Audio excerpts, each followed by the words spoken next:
छत्तीसगढ़ में 58% आरक्षण के मसले पर सुप्रीम कोर्ट के फैसले के बाद सूबे में क्रेडिट की सियासत तेज हो गई है।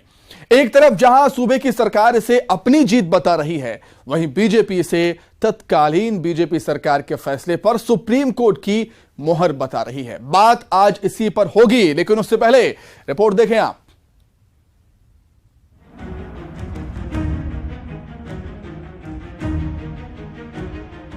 आरक्षण पर सुप्रीम कोर्ट के फैसले के बाद छत्तीसगढ़ में क्रेडिट लेने की होड़ मची है। सोमवार को देश की सर्वोच्च अदालत ने छत्तीसगढ़ में 58% आरक्षण पर लगी रोक को हटा दिया था। इसके साथ ही इसी आरक्षण के आधार पर भर्ती और प्रमोशन के निर्देश भी दिए गए हैं। सुप्रीम कोर्ट के इस फैसले से राज्य की सरकारी नौकरियों में भर्ती, प्रमोशन और शिक्षण संस्थाओं में प्रवेश का रास्ता साफ हो गया है। इससे पहले बिलासपुर हाईकोर्ट ने इसे असंवैधानिक बताते हुए 58% आरक्षण को खारिज कर दिया था, जिसे सुप्रीम कोर्ट ने पलट दिया है। लेकिन सुप्रीम कोर्ट के इस बड़े फैसले के बाद सूबे में सियासत तेज हो गई है। बीजेपी और कांग्रेस में क्रेडिट लेने की होड़ मची हुई है। बीजेपी का दावा है कि तत्कालीन बीजेपी सरकार ने 2011 में 58% आरक्षण लागू किया था, लेकिन कांग्रेसियों ने आदिवासियों के 32% आरक्षण पर रोक लगवा दी थी। बीजेपी का कहना है कि कोर्ट का फैसला बीजेपी की वैचारिक जीत है।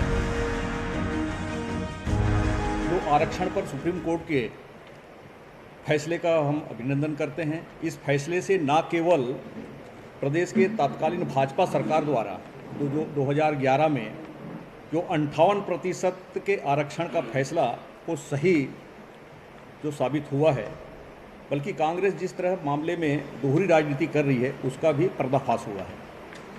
भाजपा शासनकाल में लागू आदिवासियों के 32% आरक्षण पर कांग्रेसियों द्वारा लगवाई गई रोक को सुप्रीम कोर्ट ने हटा दिया है। यह भाजपा की वैचारिक जीत है। सुप्रीम कोर्ट के फैसले पर अपनी पीठ थपथपा रही बीजेपी को सीएम भूपेश बघेल ने निशाने पर लिया। सीएम भूपेश बघेल तत्कालीन बीजेपी सरकार पर आरक्षण को लेकर घटिया काम करने का आरोप लगा रहे हैं। उन्होंने कहा है कि तत्कालीन सरकार ने आरक्षण तो लागू किया, लेकिन रोस्टर का अता पता नहीं था। सीएम भूपेश बघेल ने कहा कि सुप्रीम कोर्ट हम गए तो फिर बीजेपी क्यों अपनी पीठ थपथपा रही है। इतना घटिया काम किया था, आपने आरक्षण तो लागू कर दिया था, रोस्टर का अता पता नहीं था। दूसरी बात यह है, जो कमेटी आपने चीफ सेक्रेटरी के अध्यक्षता में बनाई और ननकी राम कंवर के अध्यक्षता में कमेटी बनाई, उसको कोर्ट में प्रस्तुत नहीं किया 10 साल तक। 12 में हुआ, मतलब 6 साल तक क्या प्रस्तुत नहीं किया, और उसके कारण से ये खारिज हुआ था। तो उनके नाकामी के कारण से, उनके गलतियों के कारण से पूरे प्रदेश के युवाओं को भोगना पड़ा।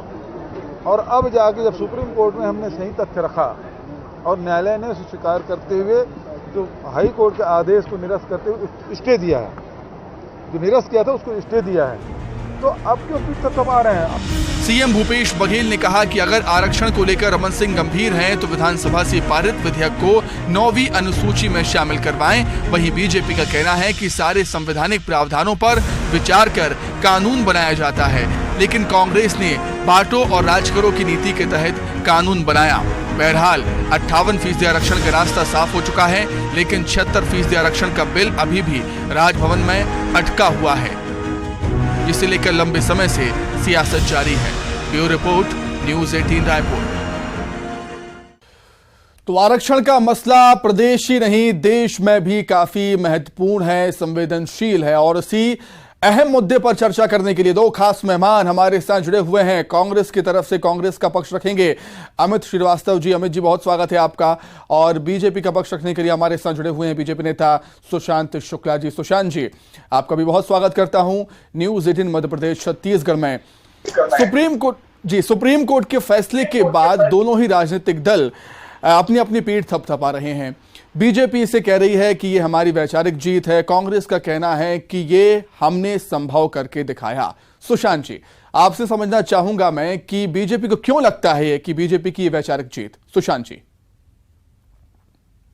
58% आरक्षण के साथ डॉक्टर रमन सिंह जी की पूर्ववर्ती सरकार आई, तब कांग्रेस के वर्तमान नेता भूपेश बघेल जी ने अपने तथाकथित छद्म एनजीओ कल्चर के एजेंटों को इस आरक्षण के विरुद्ध याचिका लगवाया हाईकोर्ट पर और रोकने की व्यवस्था बनाई कि ताकि भारतीय जनता पार्टी को इसका राजनीतिक लाभ न मिल पाए। परंतु आज सुप्रीम कोर्ट ने पूर्ववर्ती डॉक्टर रमन सिंह जी के राम राज्य के समय जो आरक्षण वंचितों को देने की व्यवस्था बनाई थी, आज उस पर मुहर लगाकर इस बात को सिद्ध किया कि डॉक्टर रमन सिंह जी के सरकार के द्वारा लिया आरक्षण के प्रति निर्णय सही था।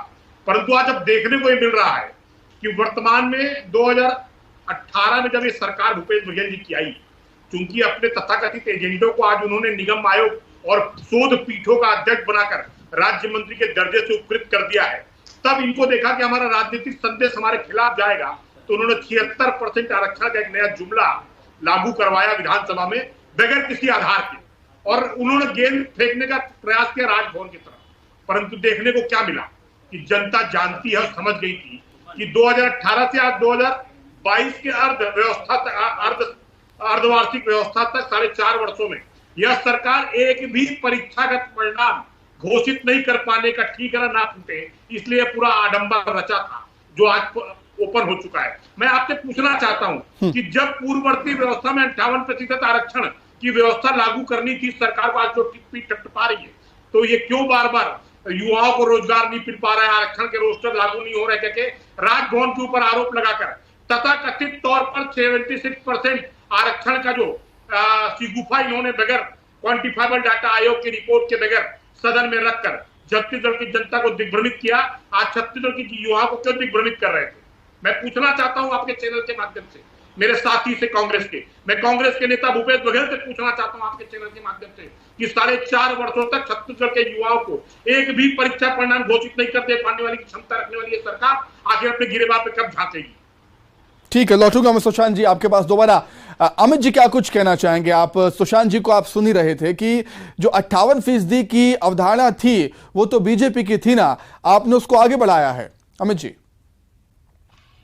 देखिए, लगातार सबसे पहले तो भाजपा के सम्मानित प्रवक्ता ने कहा रमन पूर्व जो मुख्यमंत्री है रमन सिंह जी, उनका राम राज्य, तो छत्तीसगढ़ की राम राज्य ऐसा राम राज्य नहीं चाहिए जिसमें 36,000 करोड़ का नान घोटाले से लेकर अनगिनत घोटाले होते थे। रही बात दूसरी, आपने आरक्षण विषय में आपने आज रखा है, तो मैं आपके माध्यम से बता दूं, यही भाजपा का असली चाल चेहरा और दोहरा चरित्र बीजेपी नेताओं का जनता के समक्ष आ चुका है। देखिए, एक तरफ तो जो कमेटी बनी थी ननकीराम कंवर जी की अध्यक्षता में, उस रिपोर्ट को उन्होंने और उस कमेटी की रिपोर्ट को और चीफ सेक्रेटरी की अध्यक्षता में जो कमेटी बनी थी उस रिपोर्ट को दोनों को हाई कोर्ट में सबमिट नहीं किया। पहले तो मूल प्रति एक मिनट सुधान जी आप सुन लीजिए। पहले तो उन्होंने उसको एफिडेविट के साथ जमा नहीं किया, उसके बाद संशोधित एफिडेविट जब इन्हें कहा गया जमा करने के लिए, उसके साथ भी उस रिपोर्ट को जमा नहीं किया गया।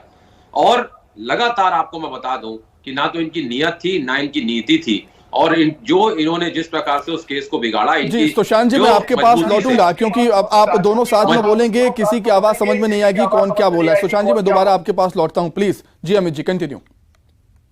लगातार आपको मैं बता दूं कि जो मजबूती से पक्ष कोर्ट में रखना था, मूल एफिडेविट के साथ और संशोधित एफिडेविट के साथ, दोनों के साथ, वो दोनों कमेटी की रिपोर्ट को उन्होंने नहीं रखा, और जिस कोर्ट में उनको मजबूती के साथ और ईमानदारी के साथ अपना पक्ष रखना था, वहां पर पूर्ववर्ती सरकार के द्वारा लापरवाही बरती गई, जिससे कमजोर हुआ केस और ये डिसीजन आया। हमने अपील किया सुप्रीम कोर्ट में और ये निर्णय आया। हम लगातार कह रहे थे कि तत्काल इसे साइन भी होना चाहिए और तत्काल हम सुप्रीम कोर्ट से हमें न्याय की अमित जी बीजेपी अपनी पीठ इसलिए थपथपा रही है क्योंकि अवधारणा तो वो लेके आई ना 58% आरक्षण की, इसलिए बीजेपी श्रेय लेने की कोशिश में यहाँ पर। प्रश्न पूछ लीजिए उनसे कि हाई कोर्ट में, छत्तीसगढ़ उच्च न्यायालय में इस आरक्षण विधेयक के विरुद्ध याचिका लगाने वाले आखिर लोग कौन थे और वर्तमान सरकार में उनकी भूमिका क्या है?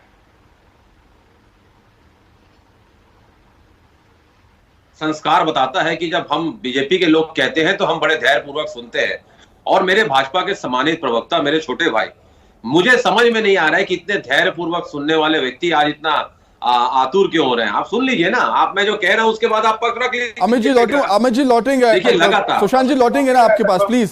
सुशांत जी लौटेंगे आपके पास। देखिए मैं आपको बता दूं, हमारा पहले से ध्येय था कि जिसकी जितनी संख्या भारी उतनी उसकी हिस्सेदारी, और सरकार ने सभी संवैधानिक पहलुओं की पड़ताल तथा तथ्यात्मक निराकरण कर आरक्षण विधेयक को हमने लाया था।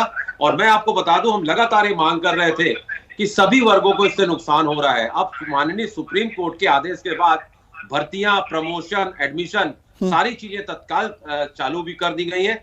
और मुझे ऐसा लगता है कि बीजेपी श्रेय ले ना ले, मुझे उस पर कुछ नहीं कहना है। जनता जनार्दन होती है साहब, जनता सारी चीजों को देख रही है, किसने अच्छे से पक्ष रखा, किसने मजबूती से पक्ष रखा। सारा फैसला हम अभी 6 महीने के अंदर हम जनता की अदालत में जाएंगे और जनता को जो उचित लगेगा जनता अपना फैसला सुना देगी।